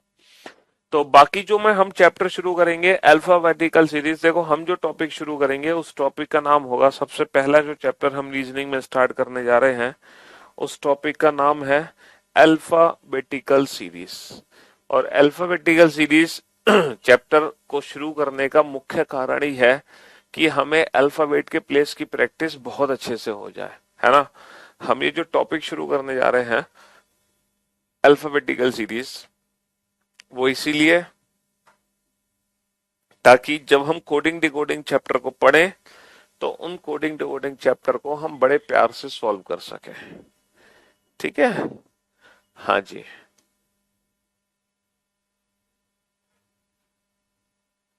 अल्फाबेटिकल सीरीज, और इसको हिंदी में बोलते हैं वर्णमाला श्रृंखला। क्या बोलते हैं अल्फाबेटिकल सीरीज को, अल्फाबेटिकल सीरीज को बोलते हैं वर्णमाला श्रृंखला, वर्णमाला श्रृंखला, ठीक है। कई टाइप्स की सीरीज है जो हमें इस चैप्टर के अंदर पढ़नी है। जब ये चैप्टर पहले पूछा जाता था तो सिर्फ एक ही सीरीज से रिलेटेड एग्जाम में क्वेश्चन बनते थे, जो कि थी हमारी normal alphabetical series this one. लेकिन धीरे धीरे एग्जाम में बदलाव होते चले गए, क्वेश्चन पैटर्न बदलते चले गए, है ना, नए पैटर्न आते चले गए, तो धीरे धीरे सीरीज में भी बदलाव होता चला गया। फिर एग्जामिनर ना क्वेश्चन को घुमा फिरा के पूछने लगा, वो सीरीज को उल्टा करके पूछने लगा, सीरीज को पलट दिया, है ना, और रिवर्स अल्फाबेटिकल सीरीज से रिलेटेड उसने क्वेश्चन पूछना शुरू किया। फिर उसने थोड़ा सा और बदलाव किया है ना, आधे लेटर उसने गायब कर दिए, आधे लेटर गायब कर दिए, सिर्फ और सिर्फ इवन अल्फाबेटिकल सीरीज से रिलेटेड क्वेश्चन पूछने लगा। फिर दूसरे आधे लेटर गायब कर दिए और ऑड अल्फाबेटिकल सीरीज से रिलेटेड क्वेश्चन पूछने लगा, ठीक है। फिर उसने क्या किया, फर्स्ट हाफ को उल्टा लिख दिया, सेकंड हाफ को उल्टा लिख दिया, है ना, नई नई सीरीज बनती चली गई। फिर क्या किया, सिर्फ फर्स्ट हाफ को ही उल्टा किया, ठीक है। और फिर क्या किया, सिर्फ और सिर्फ सेकंड हाफ को ही उसने उल्टा किया, लाइक दिस, हाँ जी। और एक क्वेश्चन हमारा आया alpha numeric series, alpha numeric series, ठीक है। और इसके बाद क्वेश्चन हमारा बना मिसलेनियस सीरीज से रिलेटेड, मिसलेनियस यानी कि मिक्स्ड क्वेश्चंस, कुछ हम क्वेश्चन पूछेंगे मिक्स्ड यानी कि बिल्कुल नए क्वेश्चंस। तो हमें इस चैप्टर में ना, हमें इस चैप्टर में ये सारी सीरीज कवर करनी है, और यकीन मानो ये सारी सीरीज हम पढ़ेंगे विदाउट पेन एंड पेपर। ना तो मैं पेन का यूज करूंगा, ना मैं पेपर का यूज करूंगा, और हर सीरीज को विदाउट पेन एंड पेपर खत्म कराऊंगा, हर सीरीज को, ठीक है। चाहे कोई भी क्वेश्चन आ जाए, आप हर क्वेश्चन को without pen and paper solve कर सकते हैं, ठीक। और इस चैप्टर को जैसे ही आप कंप्लीट कर लोगे ना, और करने के बाद अल्फाबेट के प्लेस की प्रैक्टिस शानदार तरीके से हो जाएगी, ठीक है, बहुत शानदार तरीके से। अब इनसे रिलेटेड एग्जाम में क्वेश्चन किस तरीके से पूछे जाते हैं जरा वो देखते हैं। क्वेश्चन बनता किस प्रकार है एग्जाम में, पूछने का तरीका क्या होगा और हमें उस क्वेश्चन का आंसर कैसे देना होगा। पहले हम क्वेश्चन को समझेंगे बिल्कुल बेसिक मेथड से और फिर उसके बाद हम उस क्वेश्चन की सीखेंगे ट्रिक। पहले ट्रिक नहीं सीखेंगे, पहले हम उसको बेसिक मेथड से समझेंगे, बाद में उसकी ट्रिक सीखेंगे। तो एक क्वेश्चन आपके सामने आएगा, आप उस क्वेश्चन को पढ़ना और देखना कि ये क्वेश्चन एग्जैक्टली लिखा क्या है। पहली बार रीजनिंग पढ़ रहे हैं तो क्या दिक्कत है, कोई परेशानी थोड़ी है, सभी पहली बार पढ़ रहे हैं, हम इसी तरीके से पढ़ा रहे हैं। 5वीं सीरीज में M2A और Z2, हाँ ये गलत लिख दिया, Z2 sorry sorry sorry sorry Z2N है, Z2N सेकेंड हाफ को रिवर्स लिखा, Z2N। चलिए अब इस पहले क्वेश्चन को पढ़ो, इसकी लैंग्वेज को समझो और इस पहले क्वेश्चन का आंसर ना आप पूरी की पूरी सीरीज लिख कर दो, आप पूरी सीरीज लिखकर आंसर दो। ABCD GHKLMN ... XYZ। एक काम करते हैं और थोड़ा सा छोटा लिख देता हूं मैं,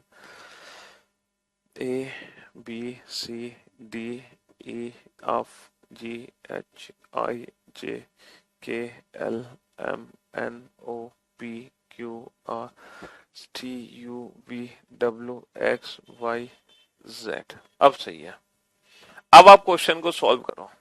ठीक है, क्वेश्चन पढ़ो कि लिखा क्या है। अंग्रेजी वर्णमाला में कौन सा अक्षर बाएं से चौथे के दाएं छठा होगा। आप जानते हो अंग्रेजी वर्णमाला कौन सी होती है? सर यही है अंग्रेजी वर्णमाला जो मैंने लिखी है। ये अंग्रेजी वर्णमाला का हो गया लेफ्ट हैंड और ये अंग्रेजी वर्णमाला का हो गया राइट हैंड।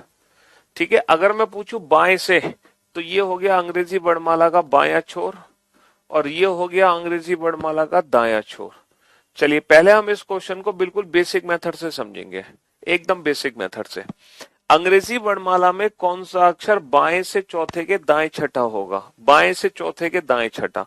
तो ये बताओ बायां क्या है? सर ये रहा, बाएं से चौथा क्या है अंग्रेजी वर्णमाला में, कौन सा अक्षर, कौन सा अक्षर, कोई एक अक्षर हमें पता लगाना है। ठीक है, बाएं से चौथा, तो बाएं से चौथा, चलो बेटा बाएं से चौथा, पहला दूसरा तीसरा चौथा, ये रहा बाएं से चौथा। बाएं से चौथे के दाएं छठा, इसके भी दाएं छठे जाओ भाई साहब, इसके दाएं छठे जाओ। बाएं से चौथा काउंट कर लिया, इसका दाया, इसका दाया। देखो किसी भी लेटर का जो बाया और दाया होगा ना वो हमारे अकॉर्डिंग होगा, जो हमारा बाया वो इसका बाया, जो हमारा दाया वो इसका दाया, बाया दाया हमारे अकॉर्डिंग। तो बाएं से चौथे के दाएं छठा, इसके दाएं छठे जाओ तो इसका दाया इधर होगा, तो 1 2 3 4 5 6, तो ये हमारे क्वेश्चन का फाइनल आंसर आ गया। देखो क्वेश्चन क्या पूछा जा रहा था, क्वेश्चन पूछा जा रहा था बाएं से चौथे, तो बाएं से चौथा, पहला दूसरा तीसरा चौथा, बाएं से चौथे के दाएं छठा, पहला दूसरा तीसरा चौथा पांचवा छठा, तो हमारा आंसर आ गया जे। अच्छा इस क्वेश्चन को इंग्लिश में कैसे रीड करेंगे? Which letter will be 6 to the right of, 6 to the right of, किसके 6 टू द राइट, किसके 6 to the right, fourth from the left hand, किसके 6 to the right, fourth from the left hand. 9th नहीं बेटा 10th आएगा, fourth from the left hand. तो पहले हम count करेंगे fourth from the left hand, fourth from the left hand क्या होगा, fourth from the left hand होगा डी। देन आफ्टर इसके 6 टू द राइट आएंगे, इसका 6, इसका राइट बेटा इधर होगा 1 2 3 4 5 6, फिर इसके 6 टू द राइट आएंगे तो हमारा आंसर क्या आ जाएगा, जे आंसर आ जाएगा बेटा, 9th नहीं 10th होगा। ठीक है, अब ये तो बिल्कुल बेसिक मेथड है, एकदम बेसिक, लेकिन इस क्वेश्चन को हम एग्जाम में इस मेथड से नहीं कर सकते क्योंकि ये तो बहुत लेंथी मेथड है, हमें इतना टाइम तो है नहीं पेपर में हमारे पास। अब इसी क्वेश्चन को हम सेकंड्स में कैसे सॉल्व करेंगे, अब जरा ध्यान से सुनना। अच्छा जब भी इस टाइप का क्वेश्चन हमारे एग्जाम में आएगा तो जैसे कि पहली पोजीशन है बेटा बाया, दूसरी पोजीशन है दाया, तो क्या ये जरूरी है कि हर बार पहली पोजीशन बाएं और दूसरी पोजीशन दाएं होगी? ये बताओ, क्या ये जरूरी है हर बार पहली पोजीशन बाएं और दूसरी पोजीशन दाएं होगी? ये भी तो हो सकता है दोनों पोजीशन बाएं हो, दोनों पोजीशन दाएं हो, ये भी तो हो सकता है दोनों पोजीशन दाएं हो। और सर ये भी हो सकता है पहली पोजीशन तो बाएं हो और दूसरी पोजीशन दाएं हो। और ये भी हो सकता है सर पहली पोजीशन दाएं हो और दूसरी पोजीशन बाएं हो। तो कितने कॉम्बिनेशन बन सकते हैं? 4 कॉम्बिनेशन बन सकते हैं। कितने कॉम्बिनेशन बन सकते हैं? 4, है ना। दोनों पोजीशन बाएं हो सकती है, दोनों दाएं हो सकती है, एक बायां दायां या दाएं बाएं। इंग्लिश में पढ़े बेटा, इंग्लिश में भी 4 कॉम्बिनेशन है। हो सकता है दोनों पोजीशन लेफ्ट हैंड से हो सकता है दोनों ही पोजीशन राइट हैंड से हो सकता है लेफ्ट राइट हो सकता है राइट लेफ्ट हो। अब आपको एक बड़ा छोटा सा काम करना है, पता है क्या? अगर आपकी दोनों पोजीशन सेम है, अगर आपकी दोनों पोजीशन सेम है, तो ये जो नंबर्स है ना, ये नंबर्स, इसमें से इसको घटा देंगे हम। क्या निकाल देंगे? अगर दोनों पोजीशन सेम है तो हम डिफरेंस निकाल देंगे, डिफरेंस। अगर हमारी दोनों पोजीशन सेम है तो बेटा हम करेंगे माइनस। और इफ इन केस अगर हमारी दोनों पोजीशन डिफरेंट है तो हम दोनों नंबर को जोड़ देंगे। अगर हमारी दोनों पोजीशन डिफरेंट है तो हम दोनों नंबर को जोड़ देंगे। क्या करना है बाबू? क्या करना है? अगर पोजीशन सेम है तो हम कर देंगे माइनस, और पोजीशन डिफरेंट है तो हम कर देंगे प्लस। क्या करना है? सेम आने पर माइनस, डिफरेंट आने पर प्लस। सेम आने पर माइनस, डिफरेंट आने पर प्लस। क्या करना है? सेम आने पर माइनस, डिफरेंट आने पर प्लस। नोट डाउन कर लेना इसको, सेम आने पर माइनस, डिफरेंट आने पर प्लस। अब जैसे इसी क्वेश्चन को अगर मैं बिना सीरीज लेके सॉल्व करता तो कैसे करता? यहां पर ये बताओ, यहां पर दोनों पोजीशन क्या है? सर यहाँ पे दोनों पोजीशन डिफरेंट है, तो डिफरेंट आने पर क्या करना है? डिफरेंट आने पर प्लस करना है। ठीक है, 4 और 6 10, तो हमारा आंसर होगा 10वां अक्षर। अब बात यह है, ये जो 10वां अक्षर है ये आंसर कहां से होगा? क्योंकि अंग्रेजी वर्णमाला में 10वां अक्षर बेटा आगे से भी पूछ सकते हैं, वो पीछे भी से भी पूछ सकते हैं। तो हमें कैसे पता चलेगा ये 10वां अक्षर कहां से काउंट करना, बाएं से या दाएं से? तो देखो, जब हम क्वेश्चन को पढ़ेंगे, जब हम क्वेश्चन को पढ़ेंगे तो पढ़ते टाइम बेटा हिंदी में जब हम पढ़ रहे हैं तो हिंदी में हमारी जो पोजीशन पहले लिखी है आंसर भी उसी छोर से होगा। जैसे हिंदी में लिखा है बाएं से, तो आंसर बेटा बाएं से 10वां है। और याद करो इजोटी को 10वां अक्षर कौन सा होता है? J10। देखो अभी आपने ना प्रैक्टिस नहीं करी है, तो आज आप इजोटी को याद रखना। जब कल आप वो होमवर्क करके आओगे ना, 20 मिनट का जो होमवर्क मैंने दिया है आपको, उसके बाद आपको इजोटी को भी याद रखने की जरूरत नहीं है। तो 10वां अक्षर क्या होता है? 10वां अक्षर होता है बाएं से J। जो हमने प्रैक्टिस करी है ना इजोटी की बेटा, वो बाएं से ही प्रैक्टिस करी है। समझ लो, जो भी लेटर्स मैंने आपको डिस्कस किए हैं वो पोजीशन लेफ्ट हैंड से ही है। अच्छा, इंग्लिश वाले बच्चे क्या करेंगे? अच्छा मुझे एक बात बताओ, हिंदी में जो पोजीशन आगे है इंग्लिश में वही पोजीशन बाद में है। तो अगर हिंदी वाले बच्चे आगे वाली पोजीशन से आंसर दे रहे हैं तो इंग्लिश वाले बच्चे आंसर देंगे बेटा लास्ट वाली पोजीशन से। इंग्लिश में जो भी लास्ट में लिखा है आंसर उसी पोजीशन से होगा, लेफ्ट हैंड, तो आंसर होगा लेफ्ट से 10th, लेफ्ट से 10th। हिंदी और इंग्लिश में बस ये फर्क है कि हिंदी वाले बच्चे आंसर देंगे आगे वाली पोजीशन से। जैसे आगे बायां दिया है तो आंसर होगा बाएं से, आगे दायां दिया है तो आंसर होगा दाएं से। समझ रहे हो? आगे बायां दिया है तो आंसर होगा बाएं से, और आगे दिया है दायां तो आंसर होगा दाएं से।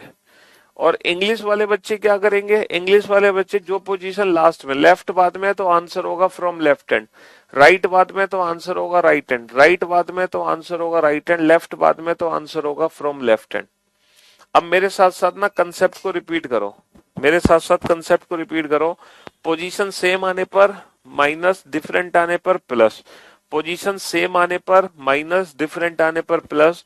हिंदी वाले बच्चे आंसर कैसे देते हैं? हिंदी वाले बच्चे आंसर देते हैं आगे वाली पोजीशन से, इंग्लिश वाले बच्चे आंसर देते हैं लास्ट वाली पोजीशन से।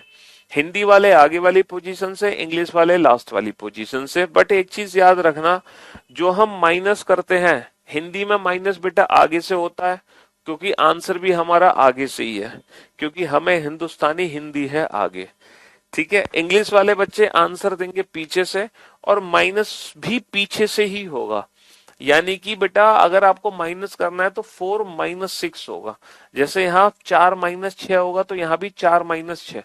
तो इंग्लिश में जो माइनस होता है वो रिवर्स होता है, क्योंकि आंसर भी हम रिवर्स दे रहे हैं। ऐसा क्यों कर रहे हैं? इसके पीछे का लॉजिक पता है क्या है? क्योंकि इसके पीछे का लॉजिक ये है, ब्रदर ऑफ फादर का मीनिंग क्या होता है ये बताओ। ब्रदर ऑफ फादर का मीनिंग क्या होता है? इसका एग्जैक्ट मीनिंग बताओ, इसका मीनिंग क्या है? इसका मीनिंग होता है फादर्स ब्रदर। इसका मीनिंग क्या होता है? Fathers brother. इसका मीनिंग भाई के पिता नहीं है, इसका जो मीनिंग होता है ना वो होता है पिता के भाई। क्या मीनिंग होता है? पिता के भाई। ब्रदर ऑफ फादर का मतलब होता है पिता के भाई। तो इंग्लिश में ना ये रिवर्स चलता है, इंग्लिश में ना ये उल्टा चलता है, उल्टा। इंग्लिश में क्या चलेगा? उल्टा चलेगा, क्योंकि यहाँ पे ऑफ लगा हुआ है। Sixth to the right off, fourth from the left hand. तो बीच में ऑफ लगने से कहानी पलट जाती है, समझे? तो अब आप समझ गए होंगे कि हम उसको रिवर्स क्यों पढ़ रहे हैं। चलिए साहब, तो अब आप सेकंड क्वेश्चन का आंसर दो direct, without pen and paper. आपको ये सीरीज लिखने की जरूरत नहीं है, बिना सीरीज लिखे इस क्वेश्चन का आंसर दो जल्दी से। आपको बस एक छोटा सा काम करना है, पोजीशन सेम आने पर माइनस, डिफरेंट आने पर प्लस।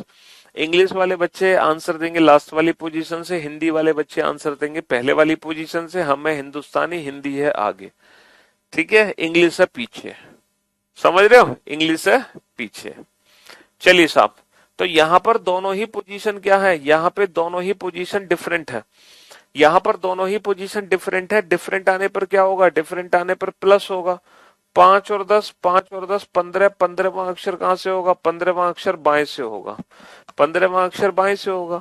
और अंग्रेजी वर्णमाला में बाएं से 15वां अक्षर क्या होता है? इजोटी को याद करो, ओ 15 हो गया, ओ 15 हो गया। इंग्लिश में पढ़ते तो बेटा दोनों पोजीशन डिफरेंट है, डिफरेंट आने पर प्लस होगा। 5 + 10 कितना होगा? 5 + 10 15, 15th from which end? 15th from left hand, and 15th from left hand is O. In English alphabetical series यानी कि normal series A to Z। हमने बताया टोटल इतनी सीरीज है, इनमें से जो सीरीज हम पढ़ रहे हैं वो अभी पहली सीरीज है, फर्स्ट सीरीज। तो अब हम आंसर बेटा बिना सीरीज को नोट डाउन किए दे सकते हैं, ठीक है? हमें सीरीज लिखने की जरूरत नहीं है और बिना सीरीज को लिखे हम आंसर दे सकते हैं। पोजीशन सेम आने पर माइनस, डिफरेंट आने पर प्लस। अब आप इस क्वेश्चन का आंसर दो। क्लास का टाइम है 11 o'clock, है ना? बनाइए इस क्वेश्चन को।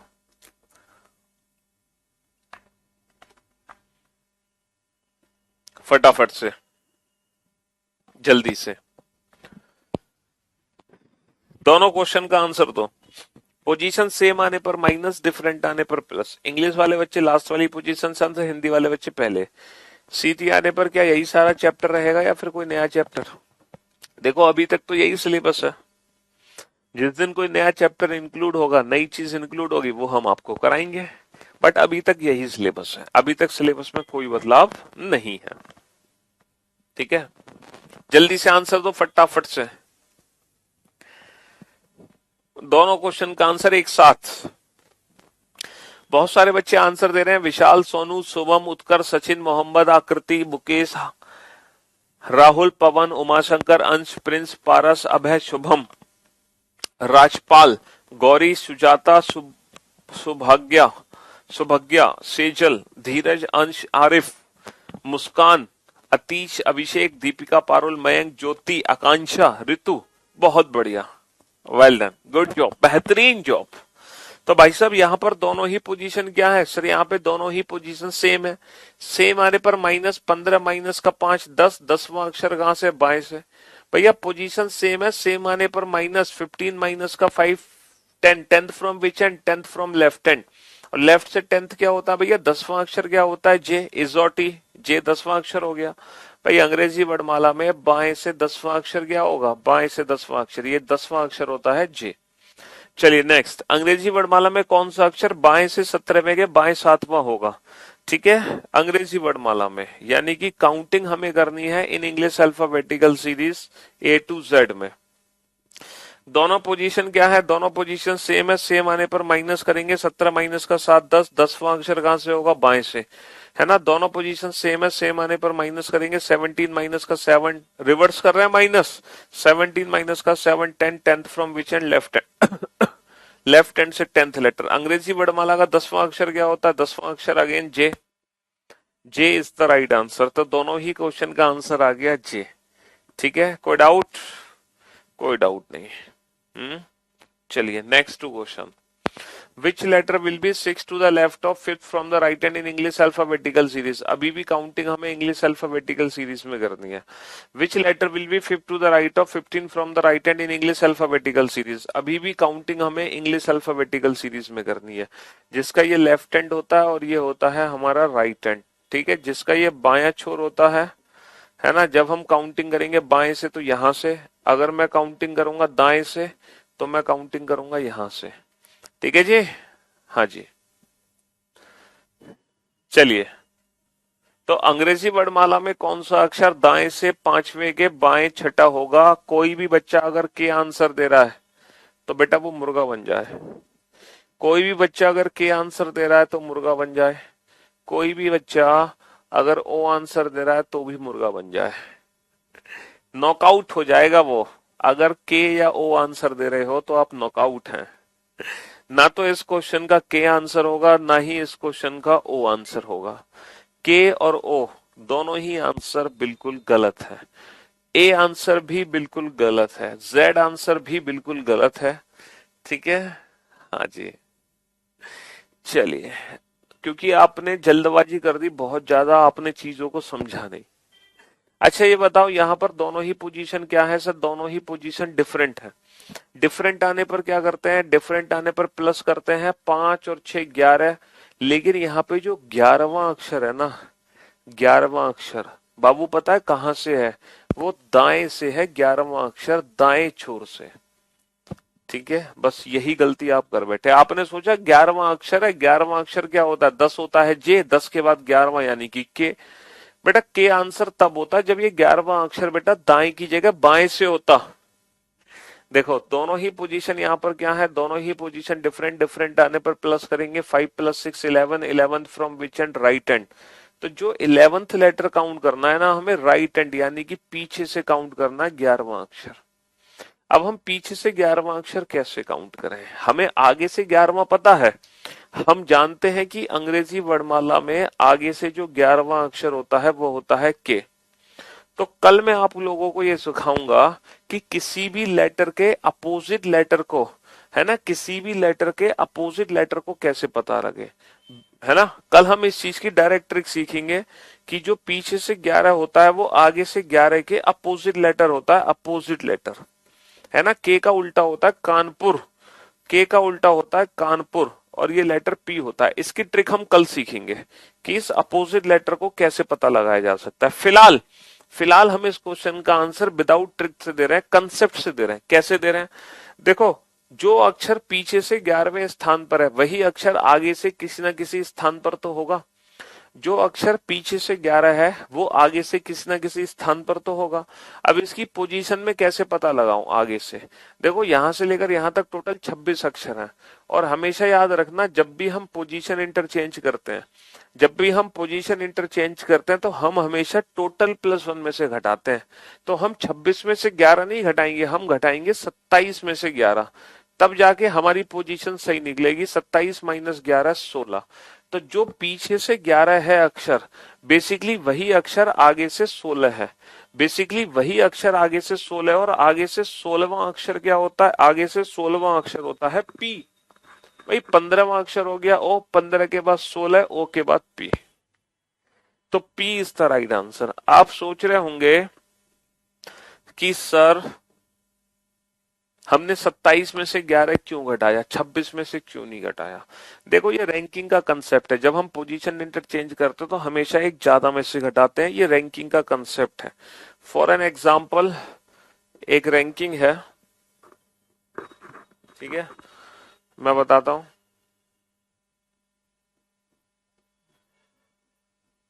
एक पंक्ति है जिसमें कई सारे लोग खड़े हैं, ठीक है, कई सारे लोग खड़े हैं। ये पंक्ति का लेफ्ट हैंड है, ये पंक्ति का राइट हैंड है, ठीक है। ये कौन है? ये है ये राम है, राम। आप मुझे बता सकते हो कि कुल पंक्ति में कितने लोग हैं? 1 2 3 4 5 6 7 8 9 10 11 12 13। कुल पंक्ति में 13 लोग हैं। क्या आप मुझे बता सकते हो राम का पीछे से स्थान क्या है? सर राम है पीछे से 1 2 3 4। जो राम है वो पीछे से चौथे स्थान पर है कि नहीं है? अगर इसी राम का स्थान मुझे आगे से पता लगाना है, अगर इसी राम का स्थान मुझे आगे से पता लगाना है जो पीछे से चौथा है, तो मैं कभी भी ना इसको 13 में से नहीं घटाऊंगा। अगर आप 13 में से घटाओगे तो कहानी गड़बड़ हो जाएगी। तो हम हमेशा एक ज्यादा में से घटाते हैं। तो 13 की जगह मैं कितने में से घटाऊंगा? 14 में से घटाऊंगा, तब जाके मेरा परफेक्ट स्थान निकलेगा। 14 माइनस का 4 10। तो आप काउंट कर सकते हो जो राम है वो आगे से 10वां होगा। पहला, दूसरा, तीसरा, चौथा, पांचवा, छठा, सातवां, आठवां, नवां, 10वां। तो यही राम है ना, पीछे से चौथा है, और यही राम आगे से 10वां है। लेकिन कुल व्यक्तियों की संख्या 14 नहीं है, कुल व्यक्तियों की संख्या 13 है, 13। तो क्योंकि जब हम पोजीशन इंटरचेंज करते हैं तो हम एक ज्यादा में से घटाते हैं, ये रैंकिंग का कंसेप्ट है। समझ रहे हो? क्योंकि टोटल वैल्यू कितनी होगी? टोटल वैल्यू होगी लेफ्ट प्लस राइट -1, क्योंकि राम तो 2 बार काउंट हो गया। और यहां से लेफ्ट की पोजीशन निकालोगे तो कैसे निकलेगी? -1 जब इधर जाएगा तो टोटल +1 माइनस का राइट। तो हम पोजीशन इंटरचेंज करने के लिए हमेशा एक ज्यादा में से घटाते हैं।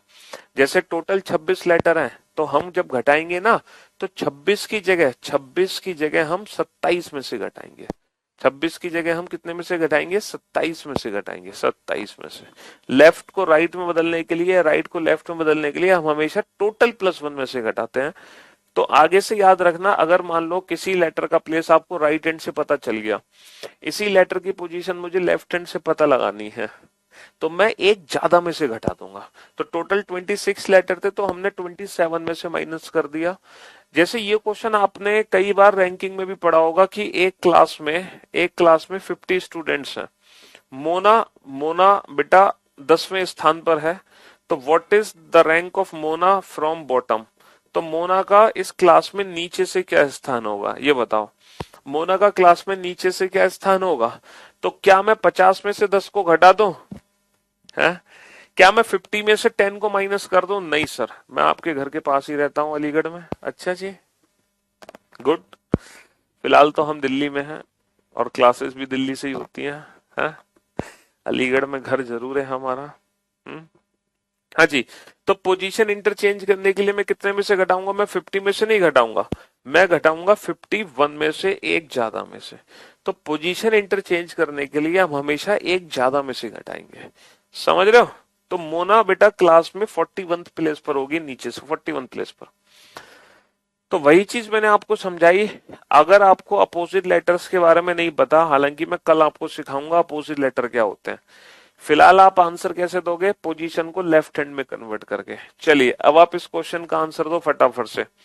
यहां पर दोनों ही पोजीशन क्या है? दोनों ही पोजीशन सेम है। दोनों ही पोजीशन सेम है। सेम आने पर क्या करोगे? सेम आने पर माइनस करोगे। 15 माइनस का 5 10, और 10वां अक्षर कहां से होगा? दाएं से, है ना। दोनों पोजीशन सेम है। सेम आने पर माइनस, 15 माइनस का 5 10, 10th from which and 10th from right hand. अब राइट हैंड से 10th लेटर कैसे पता लगाओगे? तो बेटा इसका प्लेस लेफ्ट हैंड से पता कर लो। अब लेफ्ट हैंड से कितना है, कितने में से घटाओगे इसको? 26 में से या 27 में से? 27 माइनस का 10 17। तो बेसिकली ये अंग्रेजी वर्णमाला का 17वां अक्षर है। और 17वां अक्षर 17th लेटर क्या होता है? 15 होता है। ओ 15 16 17 OP Q, Q is the right answer. तो हम जे आंसर ना देके जे के अपोजिट लेटर आंसर देंगे। हम जे आंसर ना देके जे के अपोजिट लेटर आंसर देंगे, जे के अपोजिट। चलिए साहब, क्वेश्चन नंबर, हाँ जी, दोनों ही पोजीशन क्या है? दोनों ही पोजीशन सेम है। दोनों ही पोजीशन सेम है। सेम आने पर क्या करोगे? सेम आने पर माइनस करोगे। 20 माइनस का 5, 20 माइनस का 5 15। और 15वां अक्षर कहां से होगा? 15वां अक्षर होगा दाएं से, है ना। दोनों ही पोजीशन क्या है? दोनों ही पोजीशन सेम है। सेम आने पर -20 माइनस का 5 15, 15th from which and right hand, 15th from which end, 15th from which and right hand. तो यहां से 15वां अक्षर पता लगा लो, 15th from which and right hand. तो कैसे पता लगाओगे? इसकी पोजीशन कहाँ कन्वर्ट कर ले? लेफ्ट हैंड में। कितने में से घटाकर? 27 माइनस का 15 यानी कि 12। आगे से 12वां अक्षर है 10 11 12 JKL। 10 11 12 JKL। L is the right answer. बहुत बढ़िया, शाबाश।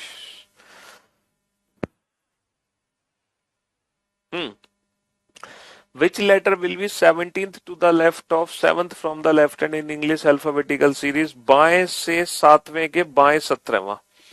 दोनों ही पोजीशन सेम है। सेम आने पर माइनस करोगे 7 माइनस का 17 माइनस का 10 माइनस का 10 कहां से? बाएं से, है ना। दोनों ही पोजीशन सेम है। सेम आने पर -7 माइनस का 17 माइनस का 10th माइनस का 10th from which and? Left hand.